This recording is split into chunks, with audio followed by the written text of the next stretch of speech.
Dalam Efesus pasal 4 ayat yang ketiga mengatakan, dan berusahalah memelihara kesatuan roh oleh ikatan damai sejahtera. Saudara, ada hubungan yang sangat erat antara damai sejahtera dan mengalami berkat Tuhan. Saya percaya bahwa semua kita rindu mengalami berkat Tuhan. Tidak ada yang tidak ingin mengalami berkat Tuhan.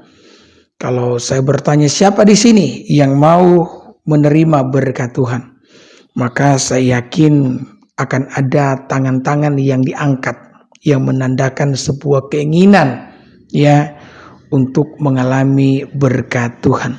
Tetapi tidak tahukah saudara bahwa kadang-kadang yang membuat kita tidak mengalami berkat Tuhan bukan karena Tuhan itu enggan memberkati. Ya, karena kalau saya membaca Alkitab, Tuhan itu rindu memberkati umatnya.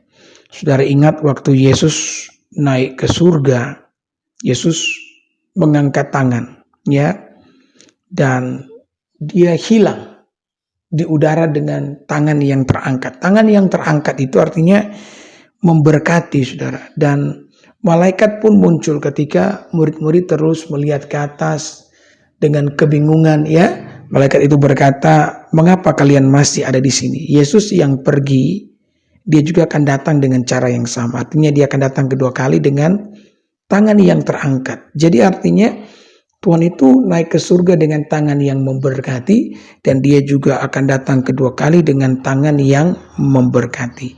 Jadi artinya semenjak Yesus naik ke surga sampai Yesus datang kedua kali, Yesus memberkati kita. Jadi di pihaknya Allah jelas bahwa Allah itu rindu memberkati setiap kita. Namun kadang-kadang kita tidak mengalami berkat Tuhan karena kita sendiri, saudara, yang menghalangi berkat itu. Dan salah satu yang menghalangi berkat Tuhan dalam kehidupan setiap kita adalah ketika kita hidup dalam permusuhan, hidup dalam perselisihan, hidup di dalam percederaan, ya, hidup di dalam kepentingan diri sendiri, yang dimana Alkitab mengatakan semua ini adalah perbuatan daging, ya. Jadi untuk mengalami yang namanya berkat Tuhan di dalam kehidupan setiap kita, penting bagi kita Bapak Ibu yang diberkati oleh Tuhan untuk hidup di dalam kesehatian, hidup di dalam damai sejahtera. Ya, ketika kita hidup di dalamnya, dalam kesehatian, dalam damai sejahtera, maka berkat-berkat Tuhan akan diperintahkan di tengah-tengah kehidupan setiap kita. Jadi setiap saudara pada hari ini yang suka membawa perselisihan, ya, yang suka membawa pertengkaran, ya, dan engkau melihat bahwa sepertinya tidak ada berkat di tengah kehidupan saudara, inilah yang menjadi alasan kenapa saudara tidak mengalami berkat itu sendiri. Maka saudara harus mulai bertobat dan mengubah dan belajar, ya, merubah sikap, ya, tentu saja dengan kekuatan daripada Roh Kudus, agar saudara bisa mengalami berkat-berkat Tuhan dalam hidup ini. Karena saya banyak melihat ada begitu banyak orang yang tidak mengalami berkat Tuhan di tengah-tengah kehidupannya karena dia memiliki satu kebiasaan yang tidak baik, yakni suka bertengkar dengan siapapun. Sepertinya setiap orang itu tidak ada baiknya di matanya, yang paling benar pokoknya dia, ya. Saudara, saya mau beritahu bahwa tidak ada manusia yang sempurna dalam hidup ini. Semua kita ini penuh dengan kekurangan, ya. Kalau kita sempurna semua karena kasih karunia dan kebaikan Allah, ya. Makanya Yesus pernah berkata kepada ahli Taurat, ahli Farisi yang mencoba untuk ya melempari wanita pesina. Saudara ingat ada seorang wanita yang kedapatan berbuat zina, dan wanita ini digiring dan dilemparkan kepada Yesus, dan mereka berkata, "Guru, menurut hukum Musa wanita ini perlu dilempar dengan batu sampai mati karena dia kedapatan berbuat zina. Bagaimana pendapatmu?" Ya. Yesus pun berkata, barang siapa yang tidak berdosa, dia yang pertama lempar dengan batu.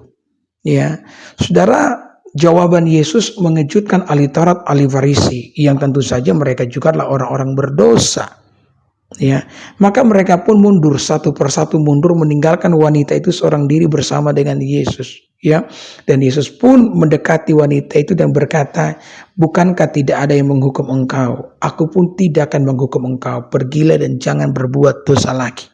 Saudara, cerita di dalam Alkitab ini ya menunjukkan bahwa ternyata tidak ada manusia yang benar. Ya kan? Bahkan sekelas ahli Taurat, ahli Farisi pun yang menghakimi wanita ini tidak luput dari dosa. Ya, sehingga kalau saudara terus-menerus hidup menyalahkan orang lain, saudara terus-menerus hidup ya menghakimi orang lain, seolah-olah bahwa mereka melakukan dosa lebih besar daripada dosa yang engkau lakukan, maka saudara-saudara kita tidak lebih buruk daripada ahli Taurat dan ahli Farisi itu sendiri. Alkitab mengatakan bahwa penghakiman itu milik Allah karena hanya Allah lah yang sempurna dan dia mampu melihat segala sesuatu dengan sempurna pada saat kita tidak mampu melihatnya. Ya, maka belajarlah untuk hidup damai dengan semua orang. Ya, belajarlah untuk hidup dalam kerukunan, dalam kesehatian, supaya ada berkat-berkat yang mengalir di tengah-tengah kehidupan saudara. Jangan saudara-saudara ya hidup dalam percederaan, permusuhan, lebih khusus ketika engkau ada dalam sebuah tekanan kehidupan. Ya, Alkitab mengatakan bahwa hari-hari terakhir kasih kebanyakan orang akan menjadi dingin. Kenapa kasih kebanyakan orang menjadi dingin di hari-hari yang terakhir? Jawabannya sangat jelas, karena hari-hari terakhir akan dipenuhi dengan banyak kesulitan. Sehingga orang akan lebih mementingkan kepentingannya sendiri daripada kepentingan orang lain. Itulah sebabnya kasih kebanyakan orang akan semakin dingin. Ya, jadi kalau kita mengalami kesukaran, mengalami penderitaan, Bapak Ibu ya, jangan biarkan kesukaran penderitaan yang kita alami itu membuat kita ya kehilangan damai kita. Ya.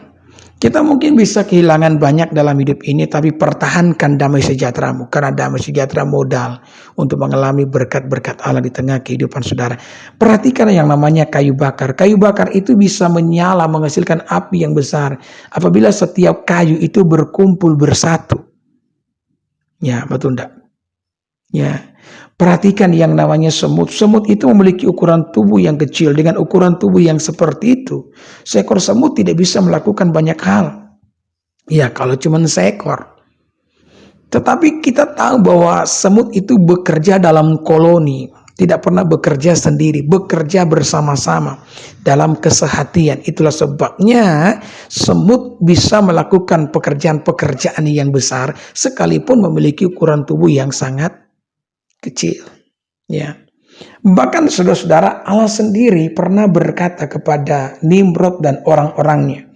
Jadi Nimrod ini orang jahat, saudara-saudara, bersama dengan orang-orangnya dia berusaha untuk menentang Allah. Jadi dia membangun yang namanya menara yang sangat tinggi.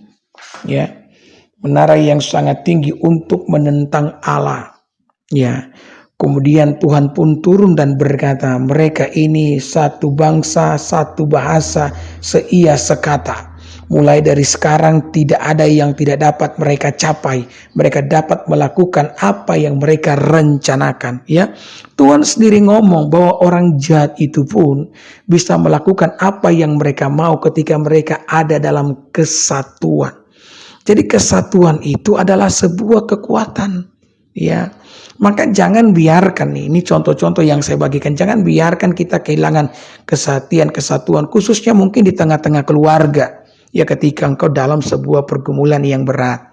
Saya ingat di Alkitab saudara, satu kali Ishak dan Ribka, ini suami istri ini mengalami pergumulan yang sangat berat, yakni terjadi krisis ekonomi, terjadi kelaparan di mana-mana. Ketika orang-orang mulai mengeluh dan setiap orang mulai bertengkar, kenapa? Karena terjadi masalah ekonomi, ya kan? Kadang-kadang kan di keluarga yang menyebabkan masalah yang paling berat ketika ekonomi mulai terguncang, mulai akan mengguncang hal lainnya. Makanya ada bahasa kalau kampung tengah itu perut terganggu, maka akan mengganggu kampung-kampung yang lain, ya. Tetapi yang luar biasa, Alkitab mengatakan Ishak dan Ribka ini justru bercumbu-cumbuan. Mereka mengadu kasih di tengah-tengah himpitan masalah ekonomi. Pada saat lagi kelaparan, di mana-mana orang lagi susah, orang lagi bertengkar, justru Ishak dan Ribka terus menjalin kasih. Itulah sebabnya kita mengatakan mereka mulai menabur di tahun itu, di tahun yang penuh dengan kesesakan itu, dan mereka menuai 100 kali lipat. Kenapa? Karena itu adalah janji Tuhan. Alkitab mengatakan di mana ada damai sejahtera, di mana ada kesehatian, di mana ada rukun dan damai, kesanalah Tuhan memerintahkan berkat-berkatnya. Jadi saudara, kita boleh kehilangan di dalam hidup ini, karena memang hidup ini, ya saudara-saudara, tidak selamanya kita bisa mempertahankan apa yang kita miliki. Ya, engkau mungkin bisa banyak kehilangan, tapi ingat saudara, pertahankan damai sejahteramu. Ya, karena damai sejahtera sekali lagi adalah modal di mana kita mengalami berkat-berkat atau kemurahan daripada Allah itu sendiri. Saya sungguh percaya Bapak Ibu, Saudara yang mendengarkan saya di hari ini, ketika engkau hidup dengan cara yang seperti ini, terus hidup dalam rukun dan damai, maka Tuhan pasti akan memerintahkan berkat-berkat-Nya mengalir di tengah-tengah kehidupan saudara. Amin.